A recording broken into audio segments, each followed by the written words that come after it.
for me to whisper in your ear?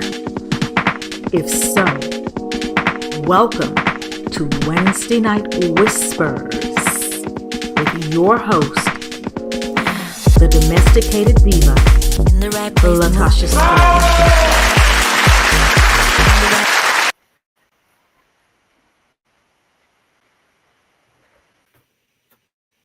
Good evening, afternoon, morning, depending on where you are in the world.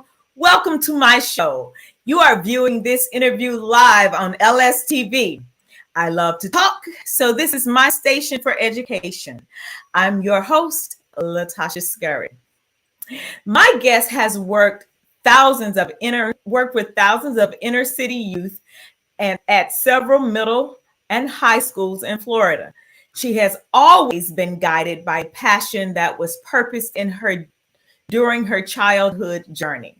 That journey took her from popularity, fights, alternative school, dual enrollment, and then ultimately a college scholarship. Twice, she was a top 4 national nominee for Best Teacher for Steve Harvey's Neighborhood Awards. She is currently a school administrator. Many don't understand why she just doesn't forget her 9 to 5 and focus on music, since she has opened for several major artists such as Jacob Latimore from hit TV show The Cheat, Trina, Plies, Waka Flaka Flame, and more. She has performed throughout Florida, the East Coast, writing and performing songs across genres such as R&B, hip hop, and inspirational gospel. She began recording music and performing professionally over 10 years ago. She is currently developing other artists for her music label, Unicorn Entertainment. She is a singer, songwriter, philanthropist who walks by faith, not by sight. Please welcome Shae Allen. Hello, beautiful. Hi. How are you tonight? The applause. You didn't have the applause. Hey, listen, I don't want to rob you of any effects tonight. Oh, there it is. I hear it. There it is. Listen, this beautiful specimen behind me is out here live, and she has a story to tell, guys, and I want you to be able to listen and share this with anybody that you know, because if you're into this, she has something to say. I can't sing, so I'm gonna let's talk about you, Shae, okay? Let's do it. I'm happy to be here. Thank you for inviting me. You know that I have a lot of love and respect for you. So always anything that you have going on, and if I can support and be there for you, you know I'm there. That's what it's called, sisterhood. Listen, tell us about Shae Allen. Who is Shae Allen? Where you from? What you doing? What you know? You know, a little country girl from the ghetto. That's what I tell the people, you know. But no, I am from the woods. Let me talk about my neck of the woods. Okay? I'm from Quincy, Florida, right outside of Tallahassee. You know about that because you're from there. And we have made our way to the big city, making moves. But yeah, I'm from a small town. I came to Tampa by way of USF. So I went to University of South Florida. Majored in education while I was in college is where I got on the singing journey. I did not, I grew up singing, but I didn't grow up wanting to be a singer because I just didn't think that was something that was possible. But yeah, so school got in trouble, as you said in the bio, alternative school, had to get it together. But yeah, so that's basically, I mean, I know you'll probably ask more questions to elaborate on some of that stuff, but in a nutshell, a country girl from the ghetto who walks by faith and not by sight. I have a passion to work with, inspire young at-risk youth or young people in general, to help them reach their fullest potential. And probably because I wish I had like a consistent person in my life when I was younger that, that was their main goal. Now I did have people, there's not a constant, but God definitely placed some people in my life, but I think because of a lot of the trauma or whatever different challenges, obstacles that I went through as a child is probably what created that passion once I began to like seek purpose or whatever. But yeah, became a teacher. Before I became a teacher, started singing. Or and you know what? Started recording music, but I always sang growing up.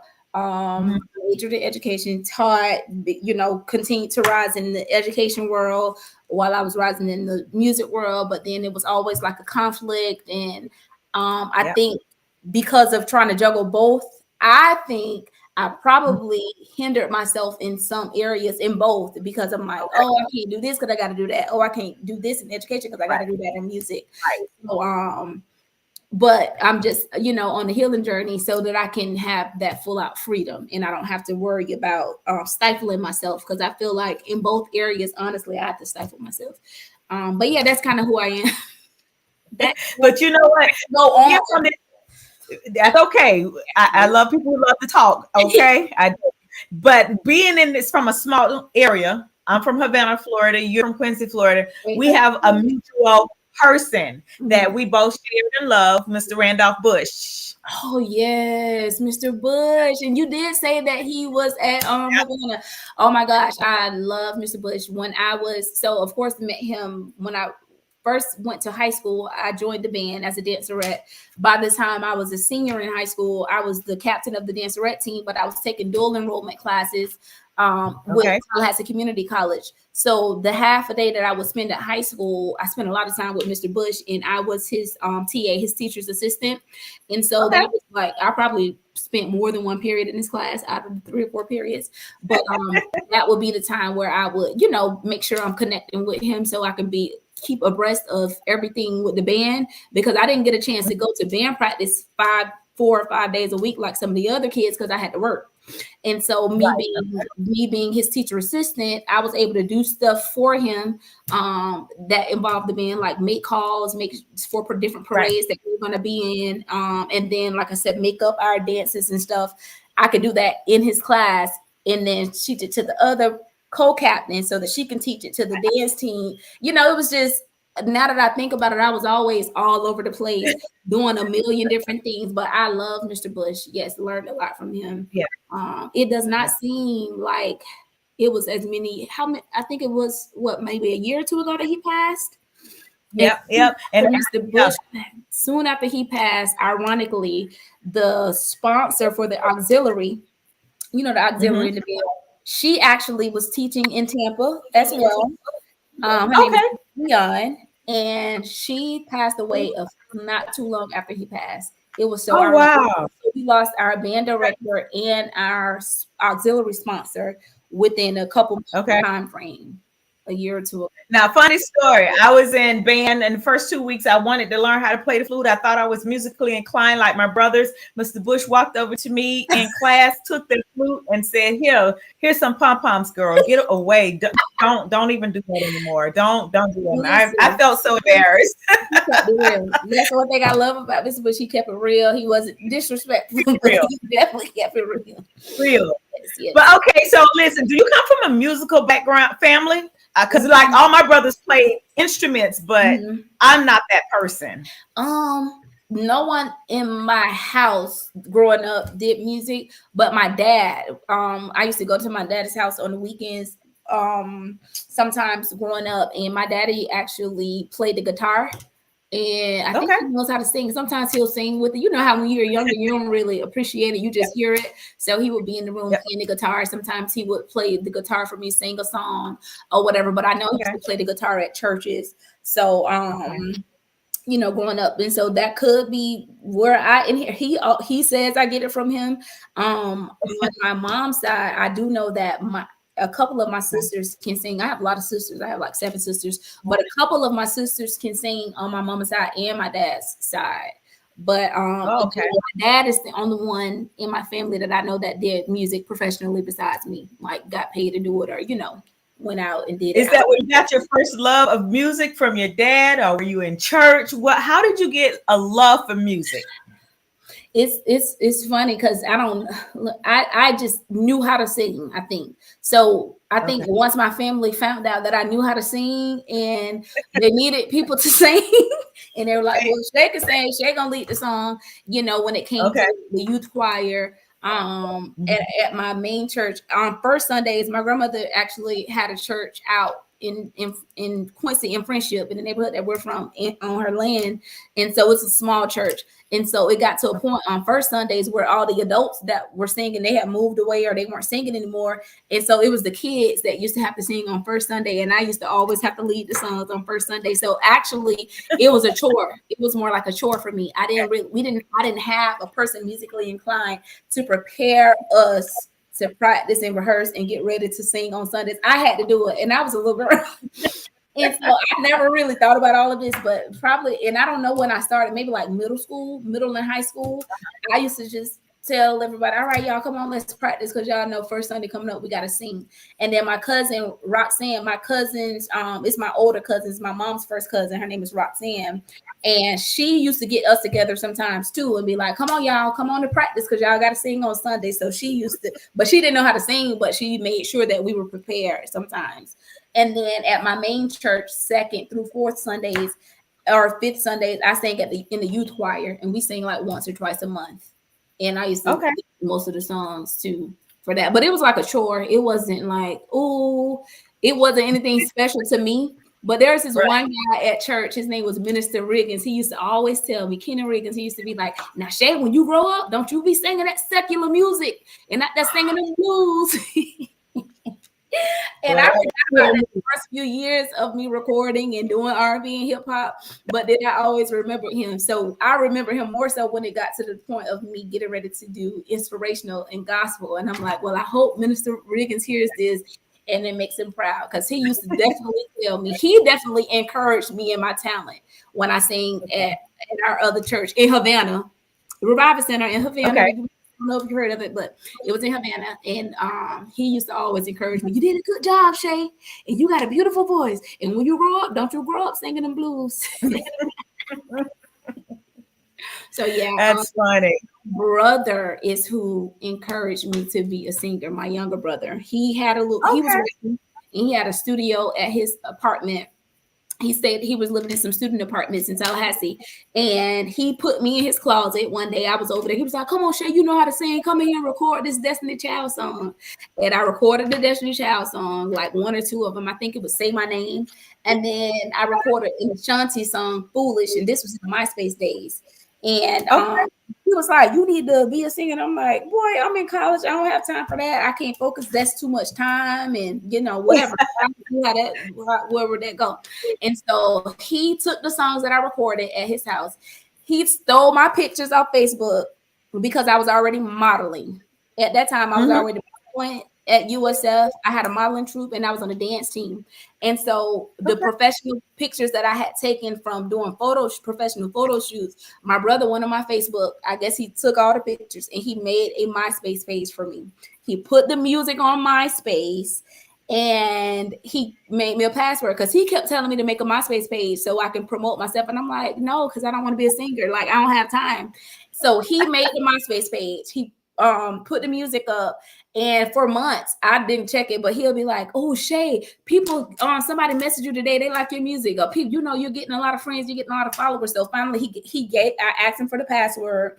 And she's passionate about this. Log in is because he told me some producers, I think it was like somebody had hit me up and wanted me to do something with them in the interim. So at first both of us had the password. He was really running the page. And then, like I said, there was a time where people actually started hitting me up to get in the studio based on what he put together. Yeah, and then you said Plies, Waka Flaka. Yep, eventually. You must be pretty good. So I know we're gonna hear some of this since you've opened for these big names that people know about. We're gonna hear this voice tonight. You hear me? Because I haven't heard this.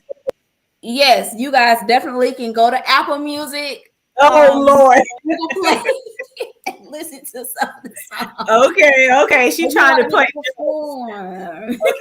So, I've heard some of the names that you you open for? Who would you most like to collaborate with? I would most like to collaborate. Let me start with local artists in Tampa. I would like to collaborate with this singer. I don't know if he's like super duper known, but his name is Melody Mike.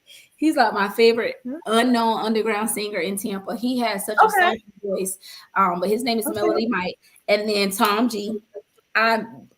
We like family in the music, industry for Tampa, but he and I have never done any music together. So, but we have each other numbers. We hit each other up sometimes, but we've never done any music together because years ago when I was like really into it and performing all the time, I used to be afraid. He and I had the same producer. I was always scared to do music with him and some of the other people like Crystal because I knew they were cursing and like the type of stuff they would rap about. And I was still a classroom teacher and I was at, the school that I was at. And I knew that if I did something with Tom G, the kids were going to hear it. And I just didn't want that to be a focus when I was in the classroom teaching.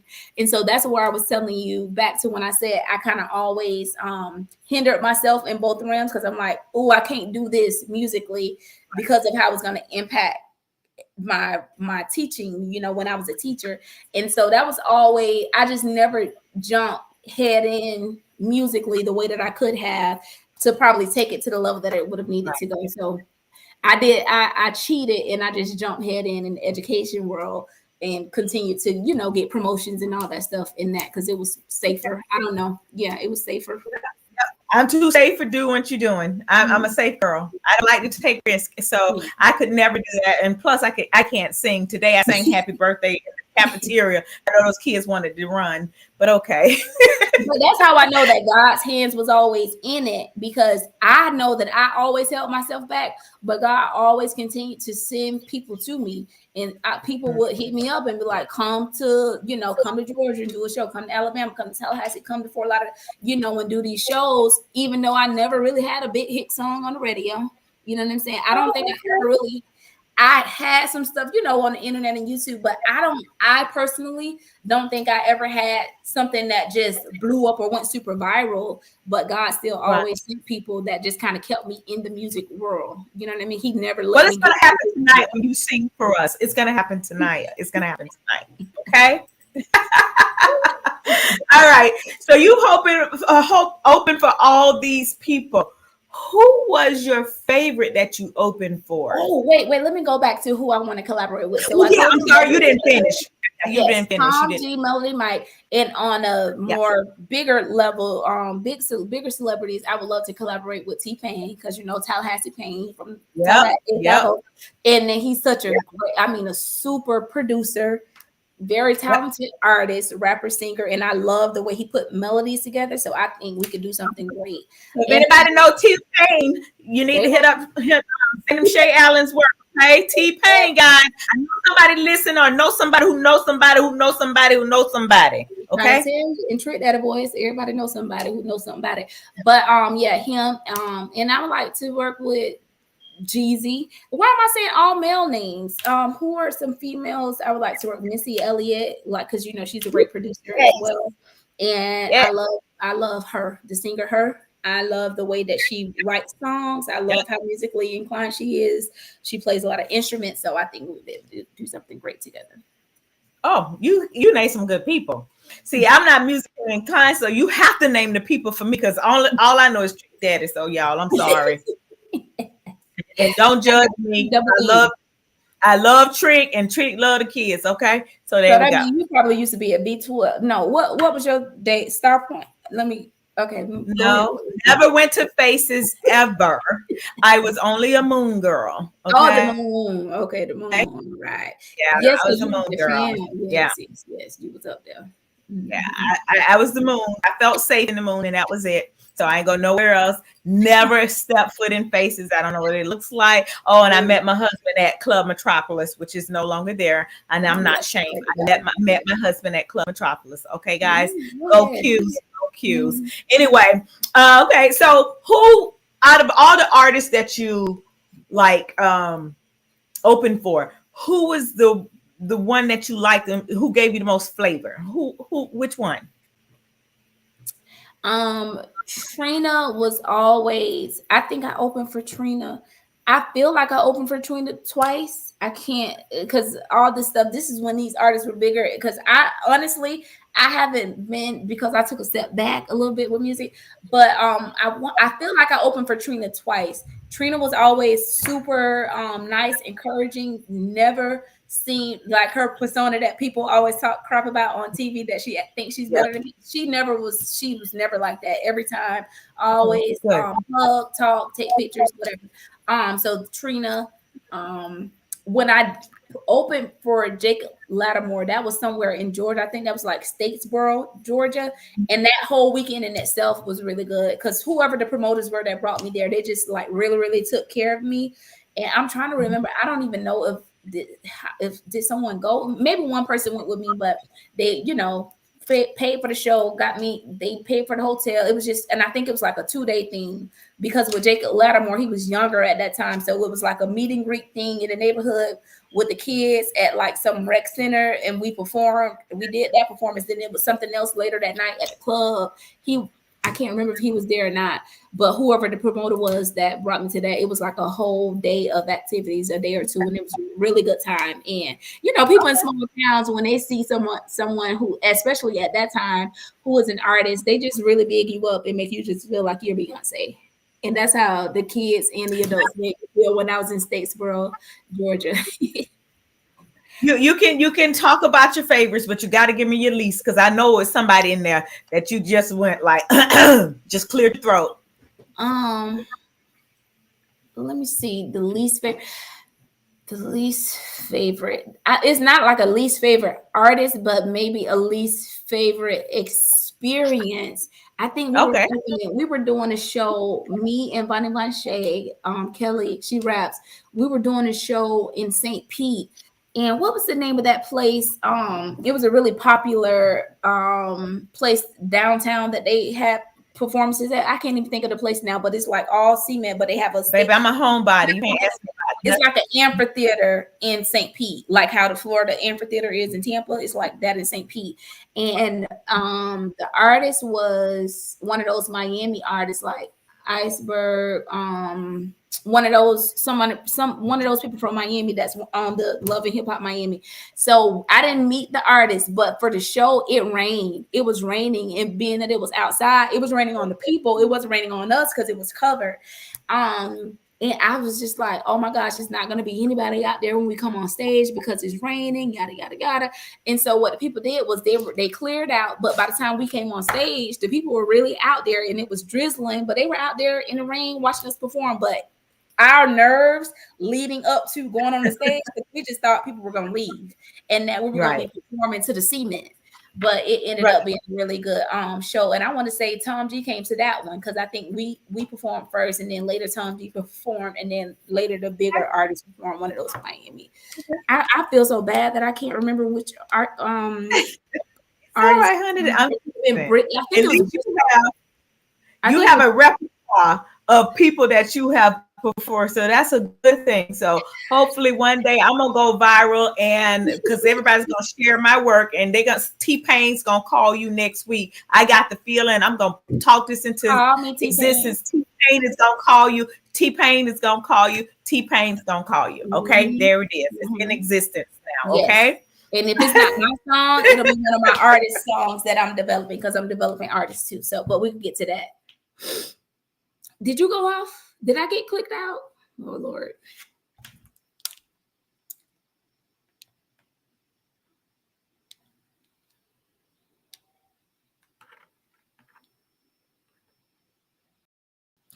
I don't know if people can still hear me, but I might have to call her and see what happened.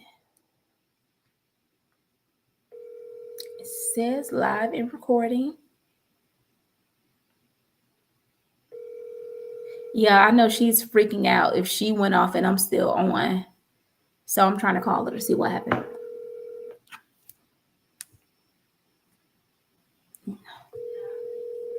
Can you still?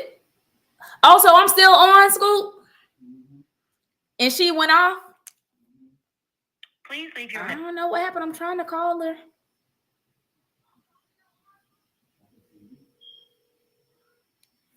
Well, I'm not finna perform for the people while she's away. That would be a good interlude. But what I could do is let y'all hear one of my songs while we're waiting on her to come back on. What song should I play, Scoop?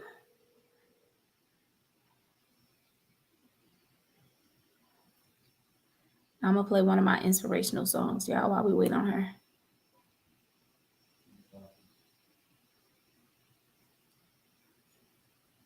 Now I'm going to play an R&B song.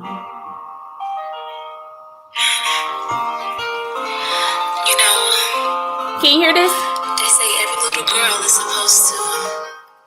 Huh? Somebody said play God's hands? Yeah. All right. Can you hear it? Because I can't see nothing that's going on with you.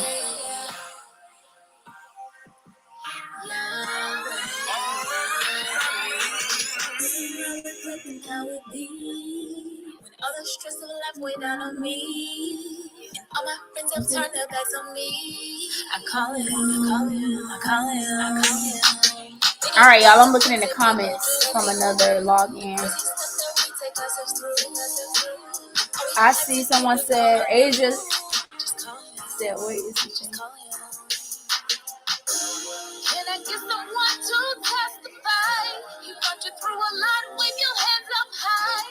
You don't have to do it by yourself, just give it to Yahweh. The hurt, the pain, the guilt, the shame. He'll take it all away. Just put it in God's hands. Just put it in God's hands. The hurt, the pain, the guilt, give me my other phone. They can see you. All these girls be stressing me. People at the church think less of me. All I wanna do is smile again. Looking at me crazy, make me hide again. Wonder why I haven't come back yet. Always thinking they don't let me praise God how I want to. Mad cause I don't do it like you. You keep us window cause cold and lonely. You're more than my everything, you're my homie. And I can always feel your hands on me. You like my diary, everything inside me. Can I get someone to testify? You got you through a lot, wave your hands up high. You don't have to do it by yourself, just give it to Yahweh.